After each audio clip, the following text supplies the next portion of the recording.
नई उम्मीदें, नए सपने और एक नई शुरुआत, क्योंकि हर सुबह लेकर आती है अवसर अपार और हम आपके लिए लेकर आए हैं नया सवेरा।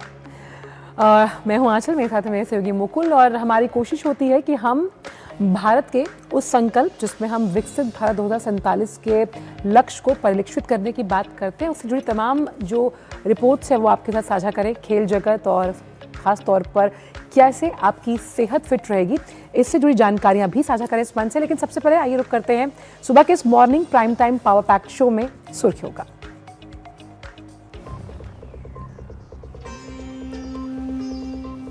दावोस में विश्व आर्थिक मंच पर भारतीय अर्थव्यवस्था के चर्चे। केंद्रीय मंत्री अश्विनी वैष्णव आज देश की तेजी से बढ़ती अर्थव्यवस्था पर रखेंगे भारत का पक्ष।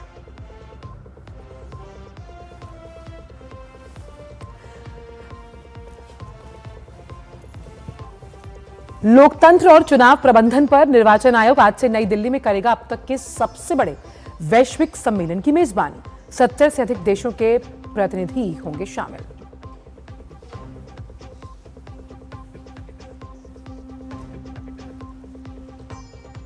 बीजेपी में अध्यक्ष पद संभालते ही चुनावी मोड में आए नितिन नवीन, कई राज्यों में की चुनाव प्रभारियों की नियुक्ति।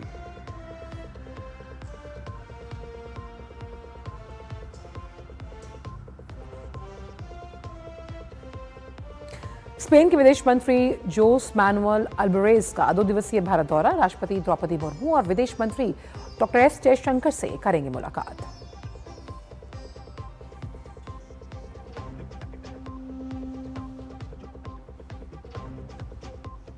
और न्यूजीलैंड के खिलाफ 5 मैच की T20 सीरीज का आगाज आज से।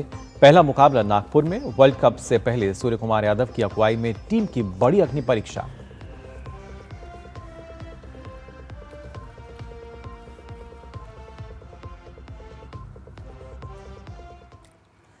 तो बात करते हैं सबसे पहले वर्ल्ड इकोनॉमिक फोरम यानी कि विश्व आर्थिक मंच की, जहां इन दिनों भारत की ताकत देखकर दुनिया हैरान है। दावोस में इस समय वरिष्ठ केंद्रीय मंत्रियों के साथ 10 राज्यों के जो मुख्यमंत्री हैं उनके समेत वरिष्ठ नेता एक सुर में भारत की आर्थिक वृद्धि और निवेश की संभावनाओं के बारे में मुकुल बात कर रहे हैं। बिल्कुल, और यहाँ एक बात जो सामने निकल कर आई है वो ये कि राज्यों की आर्थिक ग्रोथ को देश की तरक्की के आईने में देखा जा रहा है। यहाँ जब इंडिया पवेलियन का उद्घाटन समारोह चल रहा था तो यहाँ मौजूद महाराष्ट्र, उत्तर प्रदेश, केरल, असम, झारखंड, कर्नाटक और तेलंगाना समेत तमाम राज्यों की ओर से कहा गया कि बदलते वैश्विक परिवेश में भारत 2047 तक नंबर 1 बन जाएगा। इसके लिए सभी राज्यों को साथ मिलकर काम करना होगा। दावोस में भारत का ये सबसे बड़ा और सबसे विविध राजनीतिक प्रतिनिधित्व है और इसमें शामिल नेता विभिन्न दलों से ताल्लुक रखते हैं। उसके बावजूद वैश्विक मंच पर भारत की एकजुट तस्वीर पेश कर रहे हैं। इस मौके पर केंद्रीय मंत्री प्रहलाद जोशी ने कहा कि जब दुनिया की अर्थव्यवस्था धीमी हुई तब भारत ने रफ्तार पकड़ी और ये वृद्धि पथ पर अब भी निरंतर जारी है। वहीं विमानन मंत्री ने कहा कि सरकार द्वारा इस बाजार के लोकतांत्रिकरण के लिए किए गए जो तमाम ठोस प्रयास हैं, भारत तीसरा सबसे बड़ा, जब हम एविएशन सेक्टर की मार्केट की बात करते हैं, उसमें उभर कर सामने आ रहा है।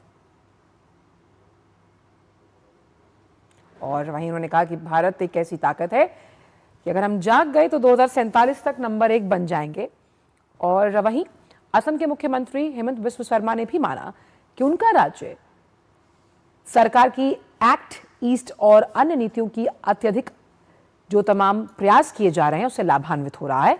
देश की सबसे तेजी से बढ़ती हुई अर्थव्यवस्था वाला राज्य इस वक्त असम है। साथ ही उन्होंने कहा कि असम का समय आ गया है और सभी निवेशकों को राज्य के विकास में भागीदार बनना चाहिए। असम के मुख्यमंत्री ने कहा कि मैं यहाँ पहली बार आया हूँ और मुझे लगता है कि हमें बहुत पहले आ जाना चाहिए था। उन्होंने अन्य सभी राज्यों को निवेश आकर्षित करने के उनके प्रयासों के लिए शुभकामनाएं भी दी। वहीं झारखंड के मुख्यमंत्री हेमंत सोरेन ने अपने राज्य में प्रचलित पारंपरिक अभिवादन जोहार से सभी का अभिवादन किया और सभी राज्यों को बधाई देते हुए उनकी सफलता की कामना की। सोरेन ने कहा कि भारत को 2047 तक एक विकसित राष्ट्र बनाने के लिए सभी को मिलकर काम करना होगा। इंडिया पवेलियन के उद्घाटन कार्यक्रम में केंद्र सरकार के कई मंत्रियों के अलावा 10 राज्यों के प्रतिनिधि भी शामिल हुए। वहीं दावोस की अगर बात की जाए तो भारत का ये सबसे बड़ा और सबसे विविध राजनीतिक प्रतिनिधित्व है। इसमें शामिल नेता विभिन्न दलों से ताल्लुक रखते हैं, जैसे कि हमने आपको बताया, और आप इस तस्वीरों के माध्यम से भी देख सकते हैं कि ये एकजुटता की तस्वीर है। भारत जहां तमाम आर्थिक महाशक्तियां दावोस में मौजूद है, अलग अलग देशों के रूप में, जो सबसे बड़ा प्रतिनिधिमंडल गया इस बार अगर दावोस के अन्य सालों की तुलना की जाए तो उस लिहाज से आप देखिए कि मध्य प्रदेश पहली बार, वहीं असम है, तेलंगाना, और ये सभी किस तरह से ज्यादा से ज्यादा निवेश अपनी ओर आकर्षित कर पाएंगे, खासतौर पर इस मंच के माध्यम से ये देखना होगा। आपको बता दें, इस दौरान प्रहलाद जोशी ने प्रधानमंत्री नरेंद्र मोदी को उद्धृत करते हुए कहा कि भारत की वृद्धि गाथा के बारे में पूरी दुनिया को सूचित करना चाहिए। इसके अलावा गुजरात के उप मुख्यमंत्री हर्ष संघवी ने भी कहा कि वो पहली बार यहां आए हैं और विभिन्न राज्यों द्वारा किए जा रहे प्रयासों से प्रभावित हैं। इसके साथ साथ उत्तर प्रदेश के वित्त मंत्री सुरेश खन्ना भी मौजूद रहे। उन्होंने कहा कि उनके राज्य ने अर्थव्यवस्था के विभिन्न क्षेत्रों में प्रभावशाली वृद्धि पथ पर कदम बढ़ाए हैं। जबकि केरल के मंत्री पी राजीव ने कहा कि जब वे पिछले साल दावोस आए थे तो उनका ध्यान समझौता ज्ञापनों पर नहीं बल्कि केवल अपने राज्य को प्रदर्शित करने पर था। फिर भी वे कई निवेश प्रस्तावों EOI के साथ घर लौटे, जिनमें से अब वास्तविक सौदों में उनका परिवर्तन हो चुका है। उन्होंने कहा कि राज्य अब प्रगतिशील नीतियों के साथ 24 प्राथमिकता वाले क्षेत्रों पर ध्यान केंद्रित कर रहा है, जिससे केरल में अधिक निवेश एवं विकास लाने में मदद मिलेगी। बात वहीं अगर तेलंगाना की जय तो मंत्री डी श्रीधर बाबू ने कहा उनकी जो सरकार है वो राज्य को 3000 अरब डॉलर की अर्थव्यवस्था बनाने का काम करे। यानी कि अगर इसका लबोलब आप समझे कि राज्यों की जो वृद्धि है वो देश की वृद्धि को अंकित करती है। और साथ ही क्या भारत विश्व की तीसरी सबसे बड़ी अर्थव्यवस्था बन सकता है, इस विषय पर आज दावोस में विश्व आर्थिक मंच के वार्षिक सम्मेलन में चर्चा होगी। केंद्रीय मंत्री अश्विनी वैष्णव और आपको बता दें कलिपुरी इस पैनल में हिस्सा लेंगी। पैनल में वैश्विक और भारतीय अर्थव्यवस्था के विशेषज्ञ और उद्योग जगत की हस्तियां भी शामिल होंगी। लेकिन इससे पहले केंद्रीय मंत्री अश्विनी वैष्णव ने इस मंच से कई अहम बातें कही, जैसे कि उन्होंने कहा कि उथल पुथल से भरी इस दुनिया में हर कोई भरोसेमंद पार्टनरशिप ढूंढ रहा है, जिनकी नीतियां स्थिर हों, जिनके सोचने का तरीका साफ हो। इस बात पर भी चिंता देखी कि आर्टिफिशियल इंटेलिजेंस का गलत इस्तेमाल कैसे रोका जा सके।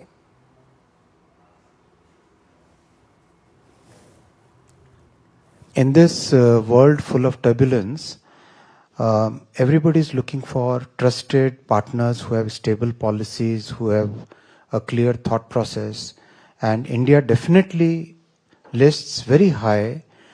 Any geography you meet the leader from any country, they consider India as a major, as a partner, as an economy, as a co-developer, as a co-creator, as a country which can be relied upon.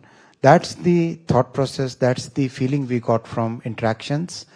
And regarding AI regulation, yes, there is a serious concern about the way AI can be misused. Most countries are looking at some sort of regulation. Even the tech companies are looking at, in a sense, putting those guardrails within the AI models. Today, actually two of the large tech companies CEOs whom I met, they said that they are actively, in fact, they are on the verge of creating those guardrails, implementing those guardrails within the AI stacks that they have developed. And that's very significant because the society at large is getting disturbed by some of the things which few of the models are creating. The format of Davos is a format where we generally do panels and bilaterals. The trade meetings which happen, they happen as per the countries, their own schedules and their own negotiations. We are deeply engaged with all the major economies on practically all fronts at this point of time. So, and this is not the forum in which we meet delegation to delegation. और वहीं mother of all deals की बात करते हैं। Davos में इसी मंच से यूरोपीय संघ की जो अध्यक्षा हैं उर्सुला वॉन डेर लेयन, उनका एक बयान सामने आया। उन्होंने कहा कि भारत और यूरोपीय संघ के बीच होने वाला जो फ्री ट्रेड एग्रीमेंट है वो मदर ऑफ ऑल डील्स का करार, उस शब्द का उन्होंने जिक्र किया, उन्होंने दिया। बिल्कुल, और ये समझौता न केवल आर्थिक बल्कि रणनीतिक रूप से भी काफी अहम माना जा रहा है। We are on the cusp of a historic trade agreement. Indeed, some call it the mother of all deals. one that would create a market of 2 billion people, accounting for almost a quarter of global GDP. And crucially, that would provide a first mover advantage for Europe with one of the world's fastest growing and most dynamic continents. तो किस तरीके से FTA जो है mother of all deals उन्होंने ये करार दिया, किस तरीके से बेहतर साबित होगा, और खासतौर से जब हम बात करते हैं दावोस में जो खासतौर से विश्व आर्थिक सम्मेलन चल रहा है उसके परिप्रेक्ष्य में भी इस पर और जानकारी लेते हैं। हमारे संवाददाता अखिलेश सुमन फिलहाल हमारे साथ जुड़ चुके हैं। अखिलेश, अगर भारत की बात की जाए, किस तरीके से एक सशक्त और मजबूती जो है वो नज़र आती है अर्थव्यवस्था में, और उसी आधार पर फिर चाहे दावोस की हम बात करें या जिस तरीके से जो जब भरोसे की बात की जा रही है, विश्वास की बात की जा रही है, तो केंद्रीय मंत्री भी यहाँ कह रहे थे कि भरोसे के लिए दूसरा नाम अब भारत हो चुका है। एक बेहतर पार्टनर हर कोई देश ढूंढ रहा है, और जैसा कि अभी हमने सुना, अगर भारत और EU के जो बीच FTA हुआ है उसकी भी अगर बात की जाए, वो भी अपने आप में काफ़ी महत्वपूर्ण। देखिए, निश्चित तौर पे उर्सुला वॉन डर लेयन ने जो बात कही है वो बात पूरी दुनिया के लिए एक बड़ा संदेश है। और आज के इस दौर में जब लगता है कि पूरा वर्ल्ड ऑर्डर जो है बिखर गया है, देखिए इसके पहले जो कनाडा के प्रधानमंत्री थे, उसके बाद फ्रांस के राष्ट्रपति थे, उस दोनों ने एक बहुत महत्वपूर्ण बात कही, और दोनों की बातों का मतलब यही था कि दुनिया में अनिश्चितता बढ़ी है, वर्ल्ड ऑर्डर पूरी तरह बिखर गया है, रूल ऑफ लॉ खत्म हो गया है, इसकी जगह वीम्स काम कर रहा है। और ऐसे में अगर यूरोपियन यूनियन की जो चीफ है वो बोलती है कि mother of all deals Bharat के साथ होने वाला, तो निश्चित तौर पे वर्ल्ड इकोनॉमिक फोरम जो इकोनॉमी के मामले में दुनिया का सबसे बड़ा फोरम है, 1000 से अधिक प्रतिनिधि वहां शामिल होते हैं, और पूरी दुनिया की निगाह होती है कि वहां क्या क्या हो रहा है। पूरी दुनिया के CEO वहां रहते हैं, दुनिया के महत्वपूर्ण देशों के प्रतिनिधि वहां होते हैं। तो ऐसे में निश्चित तौर पे भारत के बारे में जो उर्सुला वॉन डर लेयन का कहना है वह पूरी दुनिया के लिए एक संदेश है, और ये हमारी तरफ निगाह डालता है कि हमारी स्टेबल डेमोक्रेसी है, उसके अलावा हमारा जो दुनिया का सबसे बड़ा ट्रांसपेरेंट बाजार है, पारदर्शी बाजार है, जिसमें कि आप आकर व्यापार कर सकते हैं नियम के मुताबिक। और तीसरी जो महत्वपूर्ण बात है कि फिनेंशियल हमारे यहाँ एक ट्रांसपेरेंसी है, कि हमारे यहाँ जो वित्त के मामले में जो एक पारदर्शिता है, जो हमारा बैंकिंग सिस्टम है, और जो अभी हमने डिजिटल पब्लिक इंफ्रास्ट्रक्चर क्रिएट किया है, इन सारे ने दुनिया में हमारी एक छवि बनाई है कि यहाँ व्यापार करना जो है वो एक कह सकते हैं कि फायदे की बात है। और देखिए, जब 1.5 अरब लोगों का देश होता है तो उसमें कई देश समाहित हो जाते हैं। हर देश को लगता है कि अपनी अपनी वहाँ उनके लिए उनके सामान बिक सकते हैं, उनके सामान के साथ व्यापार हो सकता है, और भारत के विभिन्न क्षेत्रों से वो सामान का आयात कर सकते हैं। तो इसीलिए तकरीबन 2 बिलियन हो जाएंगे भारत और यूरोप को मिला के। तो यह बहुत बड़ा एक विश्वस्त सहयोग होगा जो व्यापार के मामले में दुनिया में एक लैंडमार्क बना सकता है।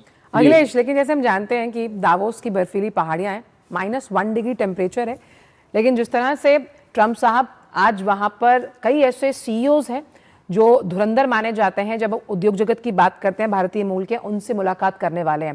टैरिफ को लेकर लगातार बयानबाजी सामने आ रही, कल उनका कार्यकाल पूरा हुआ। ऐसे में किस तरह की हम गर्मी देख पाएंगे, खासतौर पर ट्रेड, इन्वेस्टमेंट और आने वाले ज्वाइंट वेंचर कैपिटल्स को लेकर? देखिए, 1 साल पूरा हो रहा है, डोनाल्ड ट्रंप का हो गया, और ऐसे में पूरी दुनिया यह बात सोच रही है कि यह जो वर्ल्ड ऑर्डर एक तरीके से बनाया गया था उसमें अमेरिका की बहुत ही महत्वपूर्ण भूमिका रही थी। वर्ल्ड ट्रेड ऑर्गेनाइजेशन जब बनाया गया था तो उसमें अमेरिका ने एक अहम भूमिका निभाई थी, और आज अमेरिका का ही एक राष्ट्रपति उस पूरे जो संरचना है, उस पूरे जो संगठन है, वो जो पूरी नियम व्यवस्था है, वो सारी चीजों को तोड़ने पर आमादा है। तो हो सकता है किसी न किसी दिन ऐसी स्थिति आती कि या तो अमेरिका तोड़ता, या चीन तोड़ता, या कोई और देश करता, लेकिन निश्चित तौर पे इसमें जो है ग्लोबल साउथ के देशों के लिए एक अवसर भी है। और ग्लोबल साउथ के देश डोनाल्ड ट्रंप के इस पूरे जो टैरिफ उन्होंने वार छेड़ा है, इससे ग्लोबल साउथ के देश अपने अपने अंदर देखना शुरू कर दिए हैं। उन्होंने नए नए साथी, नए नए दोस्तों की, नए नए बाजारों की तलाश शुरू कर दी है। और आपने देखा कि भारत ने भी नए नए अन्य जगहों पे जहां जहां हमारा आयात निर्यात बढ़ सकता है देखना शुरू कर दिया। तो जी। एक तरीके से जो एक अमेरिकी आधारित जो पूरी दुनिया की अर्थव्यवस्था थी, अब वो मल्टीपोलर अर्थव्यवस्था में बदलेगी। और जिस तरह से मल्टीपोलरिटी की हम बात करते थे लगातार, उस समय में कह सकते हैं कि डोनाल्ड ट्रंप का जो टैरिफ थ्रेट है वो मल्टीपोलरिटी को और बढ़ावा देगा। दुनिया में और नए नए जो ग्रुपिंग्स बनेंगे, नए नए दोस्त और सहयोगी बनेंगे। और जैसा कि उर्सुला वॉन डर लीयन ने कहा, जो यूरोपियन यूनियन अपने आप में कई बार उनके अंदर मतभेद होता है, उनके साथ समझौता करना बहुत आसान नहीं होता है। अगर यूरोपीय यूनियन के साथ कर ले तो बिल्कुल अखिलेश, यानी संभावनाओं के नए द्वार जो हैं वो और ज्यादा खुलते हुए नजर आएंगे। एक देश पर अगर निर्भरता थी तो वह अब लगभग खत्म मानी जा रही है। पूरा विश्व, पूरी दुनिया जो है बेहतर विकल्प के लिए लगातार आगे बढ़ रही है और वहां पर भारत जो है हम कह सकते हैं मजबूती के साथ सामने खड़ा हुआ नजर आता है। बहुत बहुत शुक्रिया फिलहाल आपका अखिलेश हमारे साथ जुड़ने के लिए। ऐसे ही कुछ बयान हमने कैनेडियाई पीएम का भी दावोस में देखा मुकुल, जहां साफ तौर पर उन्होंने कहा कि जिस तरह का आर्थिक पन्नों का इतिहास रहा है दावोस का, वो वापस नहीं आएगा। क्योंकि एक ज़माने में जहां सुपर पावर से फिर हम 2 पावर में तब्दील हुए, यूएसएसआर के डिसइंटीग्रेशन के बाद अब ऐसे में मल्टीपोलर वर्ल्ड है और इसमें ग्लोबल साउथ की आवाज़ को, जिसकी प्रखर और मुखरता से अगुवाई भारत करता है, उसे नकारने की मुझे लगता है कि हिम्मत अब कोई मल्टीलेटरल फोरम कर नहीं सकता। बाकी थोड़ी सी ब्रेक का, ब्रेक के उस पर भी खबरों का सिलसिला रहेगा जारी। आप देखते रहिए टीवी न्यूज़।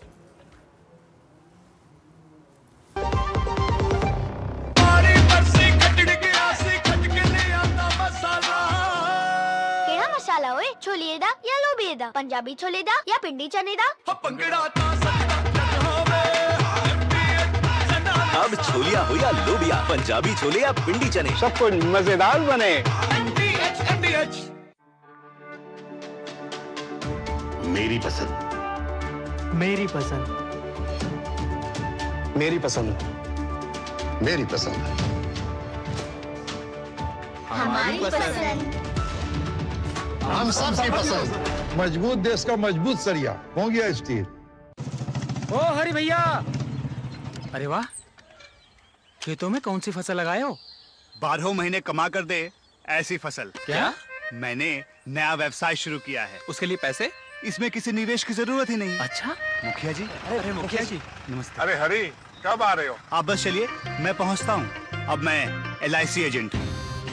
LIC एजेंट बनो, अब बड़ा सोचो। हमारी वेबसाइट पर जाएं या अपनी नजदीकी LIC शाखा से संपर्क करें।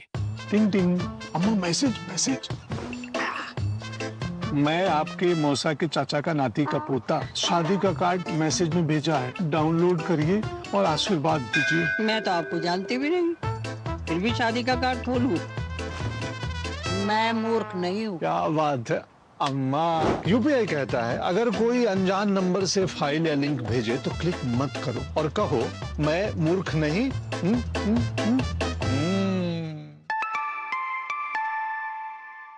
जाइए आप भी किसी का टेस्ट लीजिए।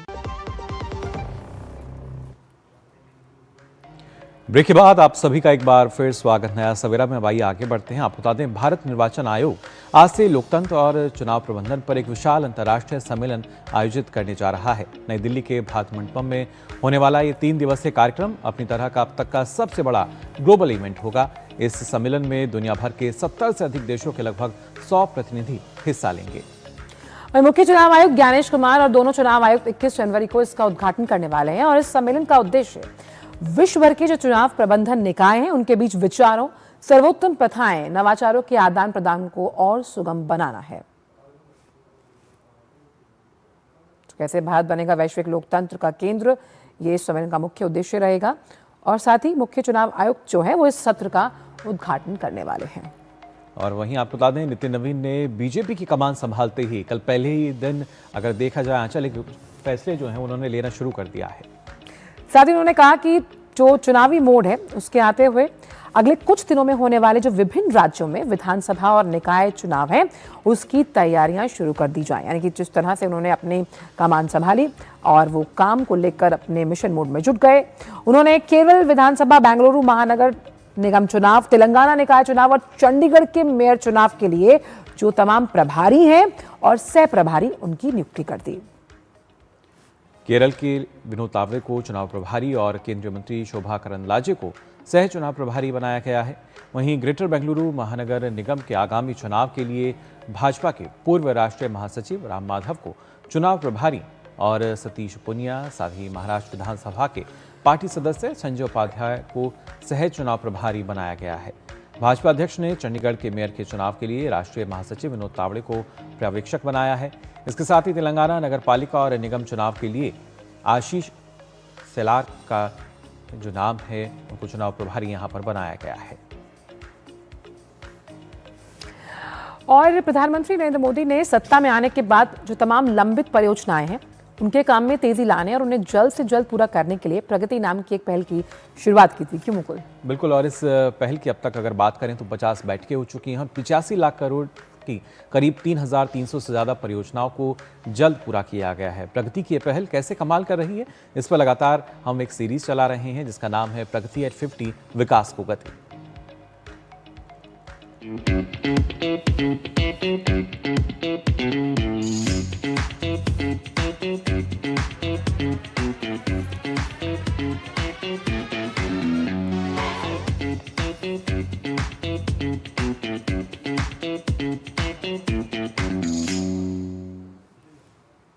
तो बात प्रगति की, एक मजबूत और पावरफुल मंच ये बन गया। इस मंच के जरिए रुकी हुई तमाम परियोजनाएं जमीन पर उतरी। प्रधानमंत्री की अध्यक्षता में हुई 50वीं प्रगति समीक्षा बैठक के बाद कुल 53 जो बिजली परियोजनाएं हैं उनकी समीक्षा की गई है और जिसका परिणाम ये हुआ है कि करीब 43 प्रोजेक्ट शुरू हो चुके हैं। कैसे तमाम पावर प्रोजेक्ट्स को मिली प्रगति से गति, आइए देखिए इस रिपोर्ट में। प्रगति बड़े इंफ्रास्ट्रक्चर प्रोजेक्ट्स की समीक्षा का मंच नहीं बल्कि नए भारत की नई कार्य संस्कृति का जीवंत प्रतीक बन चुका है। प्रगति ने ये साबित किया है कि जब इंटेंट, टेक्नोलॉजी और अकाउंटेबिलिटी एक साथ काम करती हैं तो परिणाम अपने आप सुनिश्चित हो जाते हैं। प्रधानमंत्री मोदी की अगुवाई में 50वीं समीक्षा बैठक में 53 बिजली प्रोजेक्ट्स की समीक्षा की गई। इनमें 27 ट्रांसमिशन प्रोजेक्ट्स, 14 तापीय परियोजनाएं, 9 जल विद्युत परियोजनाएं और 3 कोयला खदान परियोजनाएं शामिल हैं। इनमें से लगभग 3 लाख करोड़ की 43 परियोजनाएं जो विभिन्न कारणों से रुकी हुई थीं, अब चालू हो चुकी हैं। कुछ प्रमुख विद्युत परियोजनाओं में मध्य प्रदेश में Gadarwara super thermal power project, Chhattisgarh में Lara super thermal power project चरण 1, हिमाचल प्रदेश में पार्वती 2 जल विद्युत परियोजना, अरुणाचल प्रदेश में पारे और कामेंग HEP, उत्तराखंड में टिहरी पंप्ड स्टोरेज प्रोजेक्ट और खेतरी नरेला ट्रांसमिशन प्रोजेक्ट शामिल हैं। प्रगति केवल एक रिव्यू सिस्टम नहीं बल्कि व्यापक गवर्नेंस रिफॉर्म है। प्रगति प्लेटफॉर्म पर कुल 237 बिजली क्षेत्र परियोजनाओं की विभिन्न स्तरों पर समीक्षा की गई। विभिन्न मंत्रालयों और विभागों के तहत कुल 382 परियोजनाओं की समीक्षा की गई है, जिनमें 53 विद्युत क्षेत्र परियोजनाएं शामिल हैं। Power grid corporation of India limited के सबसे ज्यादा प्रोजेक्ट्स की समीक्षा प्रगति योजना के तहत की गई। PGCIL के 22 प्रोजेक्ट्स में से 20 चालू हो चुके हैं, जबकि 2 निर्माणाधीन हैं। जबकि NTPC की 16 प्रोजेक्ट्स की समीक्षा की गई है, जिनमें से 14 चालू हो चुके हैं और 2 निर्माणाधीन हैं। NHPC और HDC दोनों के 4-4 प्रोजेक्ट्स की समीक्षा की गई है। दोनों ही मामलों में 2-2 प्रोजेक्ट्स चालू हो चुके हैं और 2 निर्माणाधीन हैं। प्रगति प्लेटफॉर्म पर निपको के 2 प्रोजेक्ट्स की समीक्षा की गई, जिनमें से 1 चालू हो चुका है और 1 निर्माणाधीन है। इन सब के अलावा स्टारलाइट पावर के 4 प्रोजेक्ट्स की समीक्षा की गई, जिनमें से 2 चालू हो चुके हैं और 2 निर्माणाधीन हैं। उत्तर प्रदेश सरकार की प्रगति योजना के तहत समीक्षा किए गए एक ट्रांसमिशन प्रोजेक्ट का भी काम पूरा हो चुका है।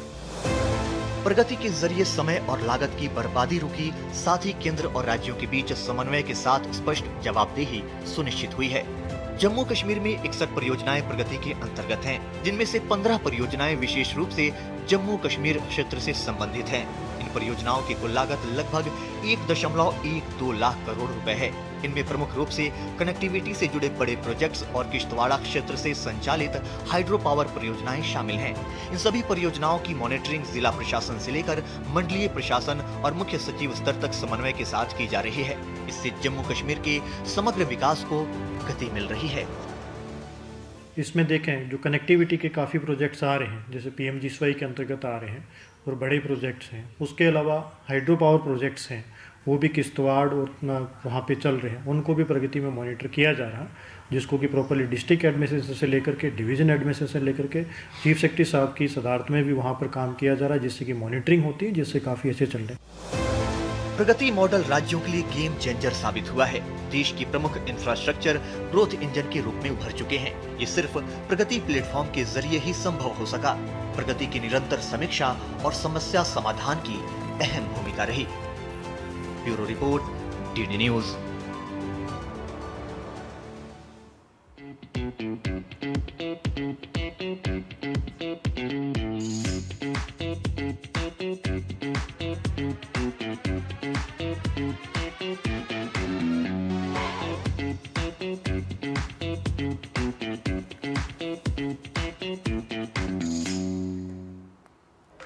तो देखा आपने प्रगति पहल के जरिए किस तरीके से विकास को गति मिली है। प्रगति के बाद अब आंचल बात कर लें प्रेरणा की भी है। बिल्कुल, और बात करते हैं हमारे इंस्पायरिंग इनोवेटर्स को लेकर।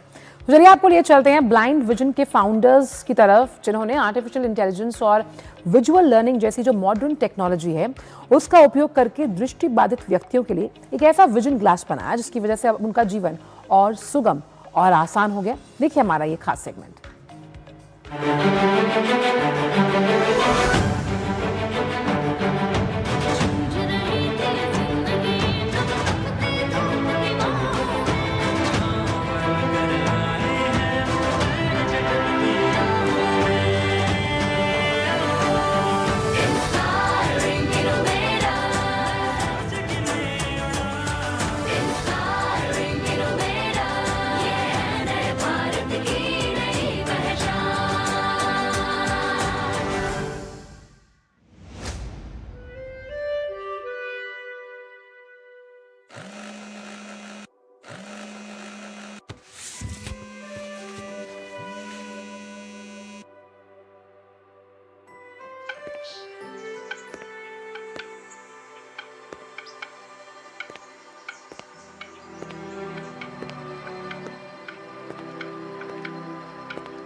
गुमशुदा थी जिंदगी जब शून्य में अंधकारों में जोत बनकर आए हैं वो जीवन के बागानों में इंस्पायरिंग इनोवेटर्स। और आज के हमारे इंस्पायरिंग इनोवेटर है ब्लाइंड विजन फाउंडेशन के founder. It all started when we realized that my sister who had diabetes and she lost her vision due to diabetic retinopathy and doctors couldn't do much about it. So we thought, why not we use the technologies like artificial intelligence, machine learning to put a device together. India is the capital for visual impairments. There are 1.6 million children in blind schools. They do not have much of reading material like braille books or any other tool. So what we thought, if we could help these children with a device like smart vision glasses that could read for them, that will be able to see for them, that would be able to recognize for them, we thought that would be of greatest help. Since 2 years I am using this glass. It contains a reading mode, currency detection, walking assistant, facial storage, bookshelf.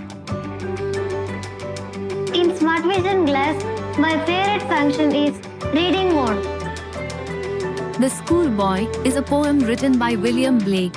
He was born on November 28, 1757 in London, where he spent most of his life. In the Smart Vision glasses, we can convert the text from English to any other languages like Kannada. ಓರ್ವ ಮನುಷ್ಯನ್ ಎಂಬ ಕಥೆಯನ್ನು ವೈಕೋಮ್ ಮೊಹಮ್ಮದ್ ಬಶೀರ್ ಬರೆದಿದ್ದಾರೆ. Emergency mode activated. जब मैं emergency button दबाती हूँ तो ये मेरी लोकेशन और फोटो मेरे दोस्त को भेज देता है और वो मुझे तुरंत कॉल कर सकती है। एक लड़की होने के नाते ये मेरे जीवन में बहुत इम्पोर्टेंट है। Through this I can recognize what and all people are doing and what is their facial expression and what color dress are they wearing. This also gives elegant look to me. My wife and my children always used to say that I look very stylish on Smart Vision glasses. So it gives a sense of confidence also. We put the things together and had it evaluated in schools like APS. From past 90 years, this institution is contributing for the cause of education and to the poor and needy children. And more so, we have given smart glasses. So that has changed their life. Today we do have a device where a person or a student can realize their dreams, what they want to be. Blind vision foundation ने हजारों दृष्टिहीन लोगों को आत्मनिर्भर बनाया और blind vision foundation के founder को बनाया इंस्पायरिंग इनोवेटर।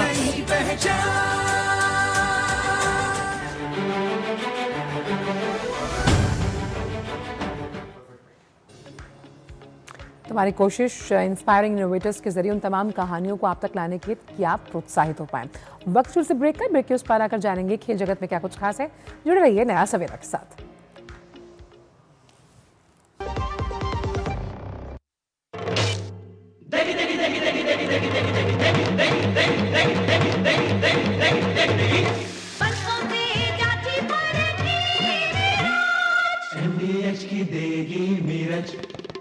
देगी मिर्च का तड़का, अंग अंग फड़का। MDH की देगी मिर्च।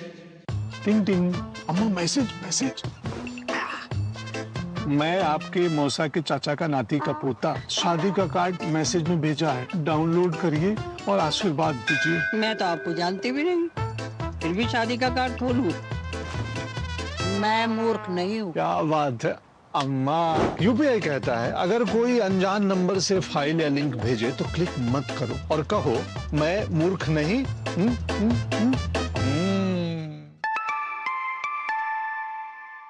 जाइए आप भी किसी का टेस्ट लीजिए। विभाग अनेक, कंप्लेंट बॉक्स 1। किसी भी सरकारी दफ्तर, विभाग या बैंक से जुड़ी शिकायत के लिए pgportal.gov.in पर जाएं, रजिस्टर करें, संबंधित विभाग चुनें, शिकायत दर्ज करें और ट्रैकिंग आईडी नोट करें। एसएमएस या ईमेल पर एक्नॉलेजमेंट पाएं और शिकायत का जवाब सीधे मंत्रालय से प्राप्त करें। अब तक 1 करोड़ 12 लाख से अधिक भारतीयों ने भरोसा जताया। सीपी ग्राम्स, आपकी हर शिकायत का हल। अभी शिकायत दर्ज करें pgportal.gov.in। जब धरती चीर कर निकलता है लोहे का पत्थर और मिलता है मोंगिया के जोश से, फिर तपता है, पिघलता है और बनता है फौलाद। अब होता है सरिया सारी खूबियों के साथ।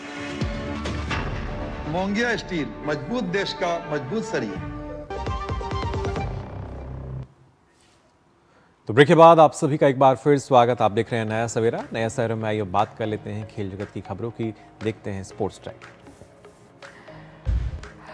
और इन दिनों लद्दाख में खेलो इंडिया विंटर गेम्स का आयोजन किया जा रहा है। इस बार देश भर से 1000 से ज्यादा खिलाड़ी बर्फीले मैदान पर अपने खेल के हुनर का प्रदर्शन कर रहे हैं।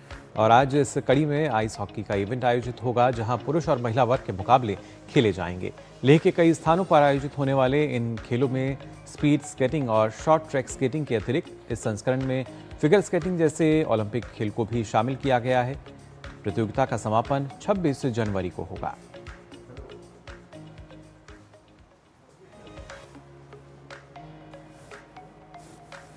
और ज़्यादा जानकारी के लिए आइए सीधा रुख करेंगे लेह का, जहां से हमारे संवाददाता अभिषेक प्रसाद जो हैं वो हमारे साथ जुड़ चुके हैं। अभिषेक, जानना चाहेंगे आपसे, खेलो इंडिया विंटर गेम्स की अगर बात की जाए, अपने आप में काफ़ी महत्वपूर्ण और कैसे लगातार जो अलग अलग खिलाड़ी हैं वो अपनी प्रतिभा का यहाँ प्रदर्शन कर रहे हैं। जी मुकुल, खेलो इंडिया विंटर गेम्स की शुरुआत जो है बड़े ज़ोर शोर से हुई। कल यहाँ पे एनडीए स्टेडियम में आइस हॉकी का जो शुरुआत हुआ, जहाँ पे इंडियन आर्मी और हिमाचल प्रदेश की टीम, जो कि दो की बहुत ही मजबूत टीम है जब विंटर स्पोर्ट्स की बात की जाए, तो उन्होंने बहुत ही अच्छा खेल दर्शाया। और जब भी हम खेलो इंडिया की बात करते हैं तो खेलो इंडिया ने जो गवर्नमेंट खेलो इंडिया लाई 2018 में, उसके बाद से जो स्पोर्टिंग इको लैंडस्केप है इंडिया में, जो इकोसिस्टम है, वो काफ़ी मजबूत हुआ। सरकार ने अब खेलो इंडिया यूथ गेम्स, खेलो इंडिया यूनिवर्सिटी गेम्स, अब विंटर गेम्स है। कुछ दिनों पहले बीच गेम्स भी आयोजित हुआ और आने वाले टाइम पे ट्राइबल गेम्स का भी आयोजन होने वाला है। तो जो खेलो इंडिया का जो इंफ्रास्ट्रक्चर है वो काफ़ी डेवलप हो रहा है। इसका मेन उद्देश्य यही था कि जो भी यंग एथलीट्स है जो कि गांव से आते हैं या फिर उन जगहों से आते हैं जहाँ पे खेल का उतना बड़ा जो इन्वायरमेंट है वो नहीं है, उनको प्रदान किया जाए। और इसी तरह खेलो इंडिया विंटर गेम्स को बढ़ावा देने के लिए सरकार ने जो है खेलो इंडिया विंटर गेम्स की शुरुआत की आज से 6 साल पहले, और अब ये आज इस 6ठा संस्करण है, और ये जो है 3रा संस्करण है जब लद्दाख में ये जो खेलो इंडिया विंटर गेम्स है वो आयोजित हो रहा है। और आप देख सकते हैं मेरे पीछे जो पहाड़ है वो यहाँ पे कितनी ठंड है, और जो टेम्परेचर है वो -10 के दरमियान अभी है। और इस चैलेंजिंग कंडीशंस में एथलीट्स यहाँ पे आते हैं, कई दिन पहले आते हैं ताकि इस जो क्लाइमेटिक कंडीशंस हैं उसमें ढल सके और इस गेम्स में हिस्सा ले सकें। और वहीं अभिषेक, फिगर स्केटिंग को इस बार पहली बार शामिल किया गया है विंटर गेम्स में। किस तरह का रोमांच फिगर स्केटिंग को लेकर आप वहां पर खिलाड़ी और जो दर्शक हैं उनमें देख रहे हैं? जी बिल्कुल, फिगर स्केटिंग इस बार जो कि एक ओलंपिक स्पोर्ट है उसको इस बार खेलो इंडिया विंटर गेम्स में शामिल किया गया है। और ये एक बहुत बड़ा आप बोल सकते हैं कि एक बहुत बड़ा चीज़ है जो कि खेलो इंडिया विंटर गेम्स में इसको बढ़ावा देगा, क्योंकि जिस तरह से खेलो इंडिया विंटर गेम्स का जो तैयारी चल रही है उससे यही पता लगता है कि हमारा जो रास्ता है वो आगे की जो एक खेलो इंडिया विंटर गेम्स का एक इन्वायरमेंट पैदा करना है इंडिया में। और कल ही मैं बात कर रहा था एक फिगर स्केटिंग एथलीट से, और उनकी जो पेरेंट्स है वो बता रहे थे कि वो दिल्ली से आए हैं यहाँ पे और फिगर स्केटिंग के लिए, और अभी फिगर स्केटिंग की भी मैचेस अभी चल रहे हैं एनडीएस स्टेडियम में। और धीरे धीरे जो खेलो इंडिया का जो एक हम पूल बोल सकते हैं कि तैयार हो रहा है इंडिया के स्पोर्टिंग कल्चर में, क्योंकि पिछले साल भी आप देखें तो एशियन विंटर गेम्स हुआ था चाइना में, जहाँ पे जो 59 इंडियन एथलीट्स वहाँ पे गए थे, शिरकत किए थे, और जो स्केटिंग है उसमें भी करीब 29 लोगों ने हिस्सा लिया था।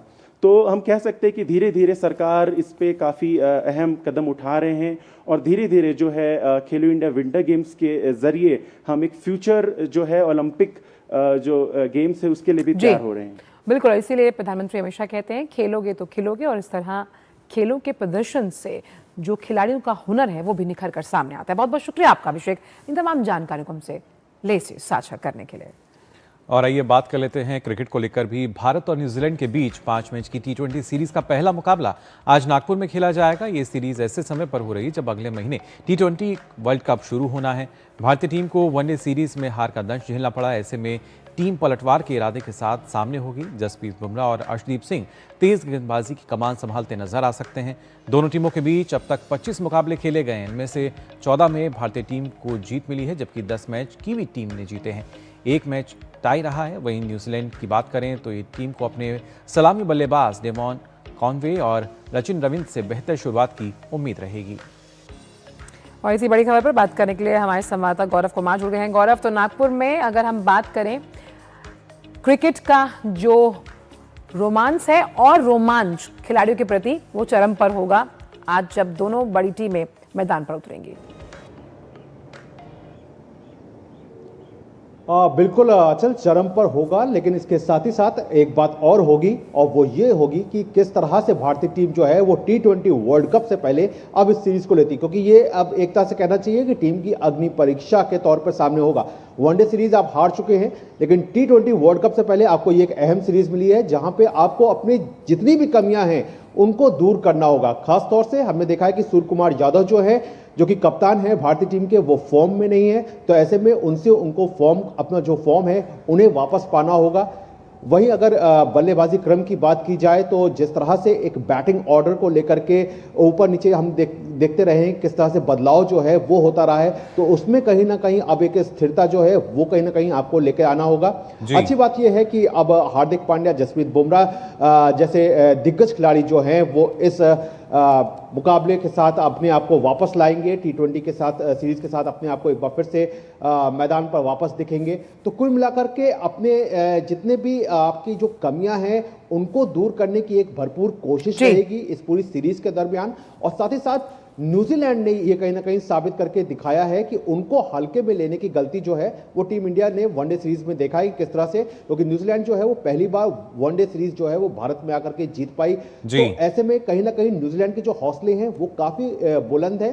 लेकिन एक बेहतर मुकाबले की यहाँ पर उम्मीद जो है वो की जा सकती है, क्योंकि नागपुर की जो पिच है वो काफ़ी हद तक स्पिनर फ्रेंडली भी रही है। तो ऐसे में देखना होगा कि भारतीय टीम जो है वो किस प्लेइंग 11 के साथ, क्या कुछ प्लेइंग 11 जो है उसके साथ सामने आती है। जी बिल्कुल गौरव, वाकई काफ़ी रोमांचक मैच जो है हमें देखने को मिलेगा और उम्मीद यही कि जो टीम इंडिया है वो जीत से अपनी सीरीज की शुरुआत करेगी। फिलहाल बहुत बहुत शुक्रिया हमारे साथ जुड़ने के लिए। और खेल जगत की बात खबरें अब दुनिया भर से देख लेते हैं। वर्ल्ड वॉच पर आइए नजर डालते हैं। रूस ने एक बार फिर यूक्रेन के बिजली सिस्टम पर बड़ा हमला किया है, जिससे कीव के 10 लाख से ज़्यादा लोग अंधेरे में डूब गए हैं। आरोपों के मुताबिक इस हमले में खासतौर पर उन बिजली केंद्रों को निशाना बनाया गया जो परमाणु प्लांट से जुड़े हुए हैं। राष्ट्रपति ज़ेलेंस्की का कहना है कि रूस अब दुनिया को परमाणु तबाही का डर दिखाकर ब्लैकमेल कर रहा है। राजधानी कीव में कड़ाके की ठंड पड़ रही है और तापमान -13 डिग्री तक गिर गया है। बिजली और हीटिंग ना होने से लोगों की मुश्किलें बहुत बढ़ गई हैं और वे घरों में टेंट लगाकर रहने को मजबूर हैं। दावोस में शांति की बातचीत के बीच इस अचानक हुए हमले ने पूरी दुनिया को हैरान कर दिया है। संयुक्त राष्ट्र ने भी चेतावनी दी है कि परमाणु केंद्रों पर इस तरह के हमले बहुत खतरनाक साबित हो सकते हैं।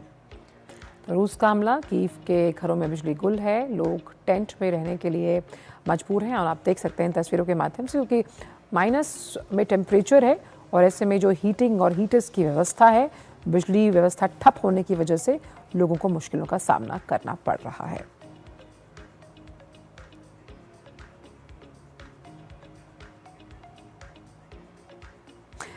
और अब अराउंड द वर्ल्ड में क्या कुछ खास है जानते हैं फटाफट अंदाज में। बात अमेरिकी सेना की, जिसने वेनेजुएला से जुड़े 7वें तेल टैंकर को जब्त कर लिया। ये जहाज कैरेबियाई सागर में प्रतिबंधित जहाजों पर अमेरिका द्वारा घोषित अलगाव नीति का उल्लंघन कर रहा था।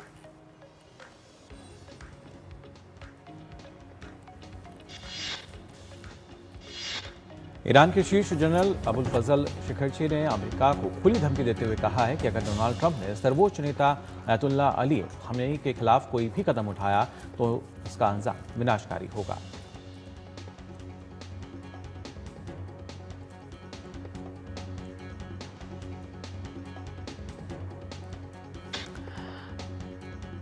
वहीं दावोस में विश्व आर्थिक मंच से फ्रांसीसी राष्ट्रपति इमैनुअल मैक्रोन ने यूरोपीय संघ को अमेरिका के सामने डटकर खड़ा होने का मंत्र दिया।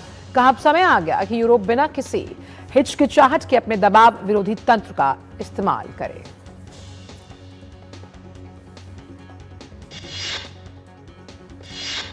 और अब बता देते हैं मनी मंत्र, जी हां, आपके लिए बेहद खास, और इसमें आज जानेंगे मेडिकल इंश्योरेंस लेने से पहले आपको किन बातों का ख्याल रखना चाहिए।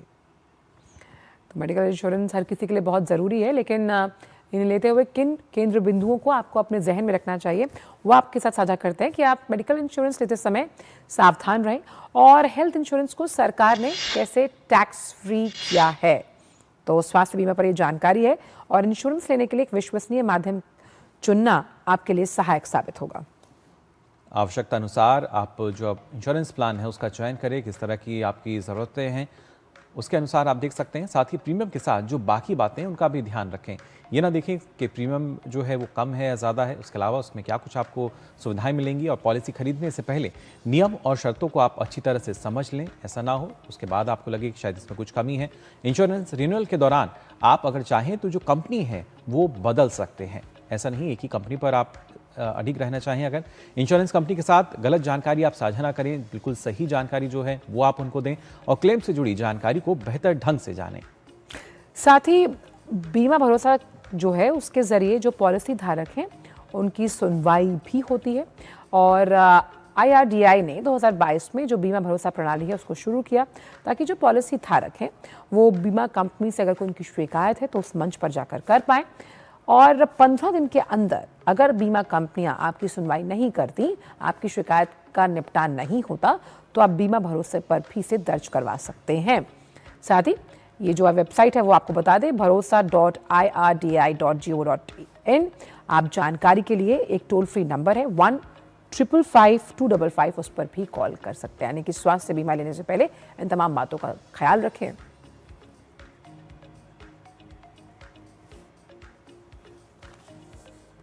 तो बेहद महत्वपूर्ण जानकारी है कि किस तरीके से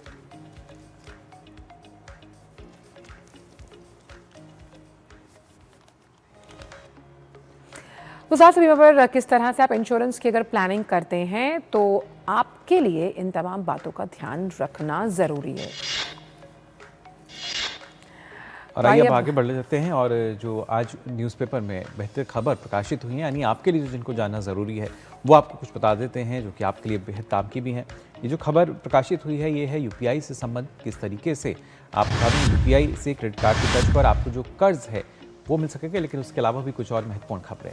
बिल्कुल, और अब बात करते हैं कि भारत के स्वच्छ और हरित ऊर्जा क्षेत्र में कैसे निवेश के लिए वैश्विक समाधान की तैयारी की गई। हमने देखा कि डावोस में ये जो वर्ल्ड इकोनॉमिक फोरम की मीटिंग चल रही है, अब इसमें कैसे आप फैसिलिटेटर और प्रॉब्लम सॉल्वर के तौर पर भारत को देखा जा रहा है। और यहाँ पर कई अलग अलग मुद्दे हैं जिन पर लगातार डिस्कशंस हो रहे हैं, जिसमें हम जब पर्यावरण की बात करते हैं उस पर कैसे तमाम देश एकजुट होकर सामने आएंगे। और हमने देखा कि भारत अलग अलग जो उसके राज्य हैं, जिसमें हम असम की बात करते हैं, मध्य प्रदेश की हम बात कर रहे हैं, महाराष्ट्र, तेलंगाना, ये कैसा जो अपना विकास मॉडल है उसको लेकर उन्होंने पेश किया और ज़्यादा से ज़्यादा निवेश आकर्षित करने की कोशिश यहाँ की जा रही है। और इन्हीं राज्यों के मिश्रण से कई ऐसे हैकाथॉन्स निकाले जाएंगे जिससे कि सॉल्यूशंस सामने आएंगे। क्यों मुकुल? और अगली खबर जो है वो हम ले रहे हैं कि दिल्ली से, और अखबार है जनसत्ता की, कैसे जो तमाम सुविधा केंद्र हैं, जब हम दिल्ली की बात करते हैं उन सुविधा केंद्रों को छोटे उद्योग कैसे मजबूत करते हुए नजर आएंगे। तो जो दिल्ली की सरकार है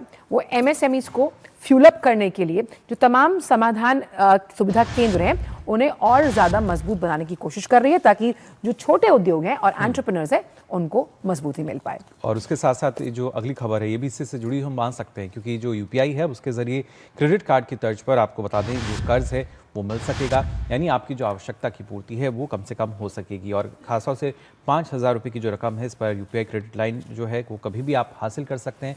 तो आपकी जो आवश्यकता है और कभी कभी आपको लगता है कि एकदम से कुछ ज़रूरत आन पड़ी है, तो ऐसे में जो यूपीआई यूज़र्स हैं उनको ये एक बड़ी सुविधा यहाँ पर आने वाले समय में हम देखेंगे किस तरीके से मिलती हुई नजर आएगी। तो हमने कोशिश की कि तमाम अखबारों से जो बेहतरीन सुर्खियां हैं वो आप तक समेट कर लाएं, लेकिन आइए अब अखबारों की जगत के बाद आपको लिए चलते हैं कृषि जगत की ओर, देखते हैं क्या कुछ खास है आज कृषि जगत की हमारी इस रिपोर्ट में। बिल्कुल, और खासतौर से अगर बात की जाए पशुपालकों की, किसानों की, छात्र छात्राओं को पशुपालन और डेयरी से संबंधित योजनाओं और पशु कल्याण के बारे में जागरूक करने के लिए मध्य प्रदेश में पशु कल्याण जागरूकता माह का आयोजन किया गया है।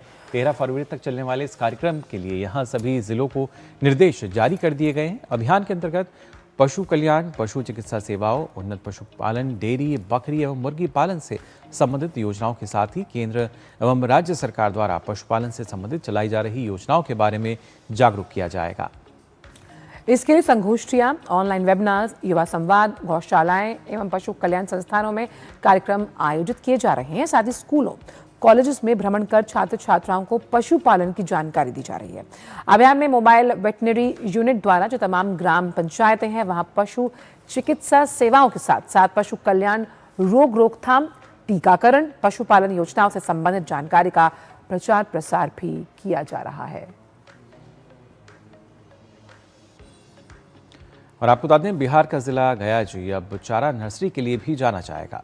बिहार सरकार की महत्वाकांक्षी चारा उत्पादन सह प्रतिरक्षण योजना के तहत पायलट प्रोजेक्ट के तौर पर जिले के अतरी और डुमरिया प्रखंड में 18 लाख रुपए की लागत से चारा नर्सरी बनाई जा रही है। नर्सरी के में आपको बता दें तरह तरह के पौष्टिक और गुणवत्ता वाले चारे की खेती होगी, जिनमें खासतौर से अजोला घास, बरसीम और लुड़सन, जेई जैसे अन्य चारे हैं वो शामिल हैं। और किस तरह चारे की अच्छी जो खेती है वो की जाए, नर्सरी में इसकी जानकारी दी जाएगी। यहाँ पशुपालक और किसानों को लाकर लाइव खेती भी दिखाई जाएगी। चारे की गुणवत्ता के बारे में भी बताया जाएगा, साथ ही चारे की खेती के लिए प्रेरित किया जाएगा। इसकी सफलता के बाद अन्य सभी जो तमाम प्रखंड हैं उनमें भी चारा नर्सरी का निर्माण होगा। तो एक महत्वपूर्ण पहल जिसके तहत हम देखेंगे जो चारा नर्सरी है वो अब खुलती हुई नजर आएगी। ना सिर्फ पौष्टिक जो आहार है वो पशुपालकों को मिलेगा, यहाँ पर उनके पशुओं को अब दिया जा सकेगा, जिससे पशुपालकों की आमदनी बढ़ती हुई नजर आएगी और किसान भी सशक्त होंगे। और बात प्रसिद्ध फिल्मकार सुभाष घई द शोमैन की, जो इस वर्ष गणतंत्र दिवस के अवसर पर राष्ट्रपति भवन में आयोजित विशेष कार्यक्रम में उन्हें आमंत्रित किया गया। यह आमंत्रण उन्हें डाक विभाग के अधिकारियों द्वारा उनके निवास पर जाकर औपचारिक रूप से सौंपा गया। सिनेमा जगत में उल्लेखनीय योगदान देने वाले सुभाष घई ने इस सम्मान अगर बात की जाए, इसे सम्मान का विषय बताया है। उनके निवास पर आमंत्रण पत्र सौंपने के दौरान अधिकारियों ने सरकार की ओर से शुभकामनाएं भी दी और गणतंत्र दिवस पर राष्ट्रपति भवन में आयोजित इस विशेष समारोह में देश की विभिन्न क्षेत्रों की प्रतिष्ठित हस्तियों की उपस्थिति रहती है, जहां राष्ट्र निर्माण में उनके योगदान को सम्मानित किया जाता है। सुभाष घई ने इस अवसर पर खुशी जताते हुए कहा, राष्ट्रपति भवन से गणतंत्र दिवस समारोह का निमंत्रण मिलना उनके लिए अत्यंत गौरव और सम्मान की बात। यह हर भारतीय के लिए गर्व का क्षण है। उन्होंने कहा कि विकसित भारत बनाने के लिए हर भारतीय को प्रयासरत होना चाहिए।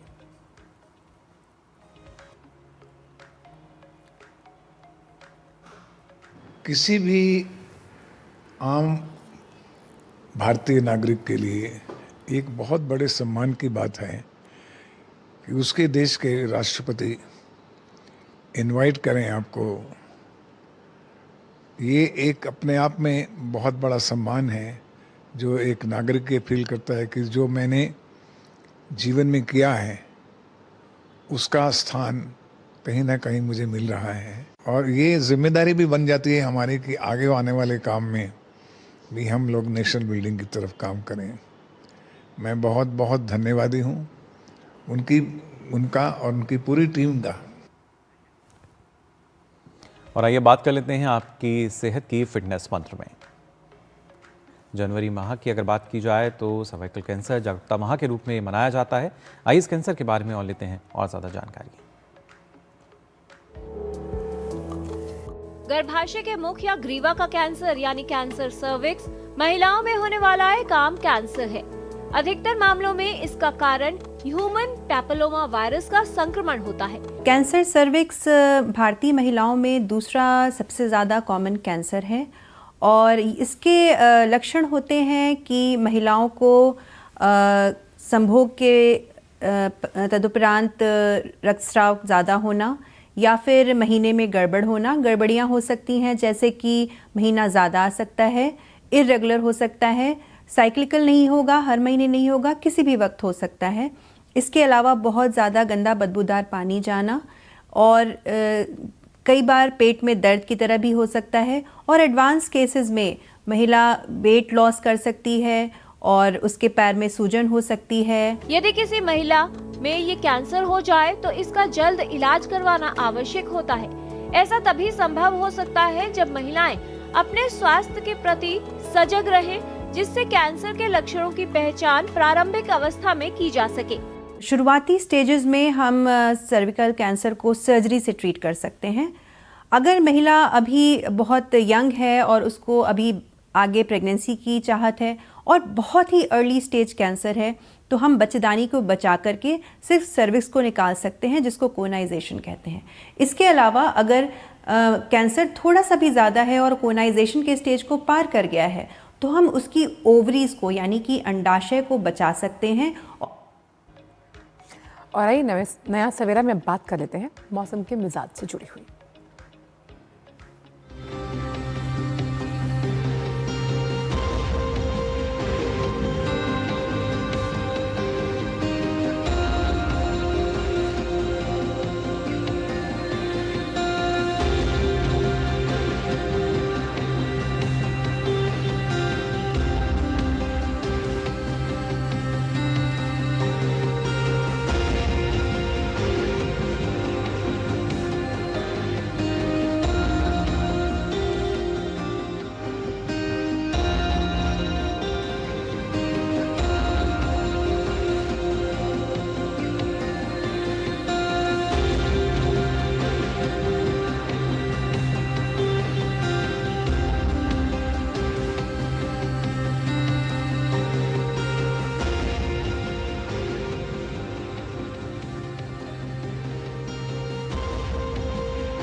तो जाना आपने अपने राज्य अपने शहर में मौसम का हाल, और फिलहाल नया शहरों में वक्त चला आपसे विदा लेने का, लेकिन जाते जाते आंचल आज की इन तस्वीरों के साथ छोड़ के जाएंगे। बिल्कुल, वंदे मातरम के 150 वर्ष पूरा होने के उपलक्ष्य में भारतीय सेना बैंड के शानदार प्रदर्शन के साथ हम आपको छोड़े जा रहे हैं। हमें दीजिए इजाजत और साथ ही साथ मुस्कुराते रहिए, सशक्त रहिए।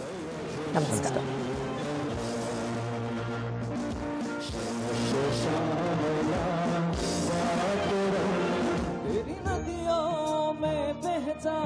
तेरे खेतों में लहरावा इतनी सी है दिल की आरज़ू।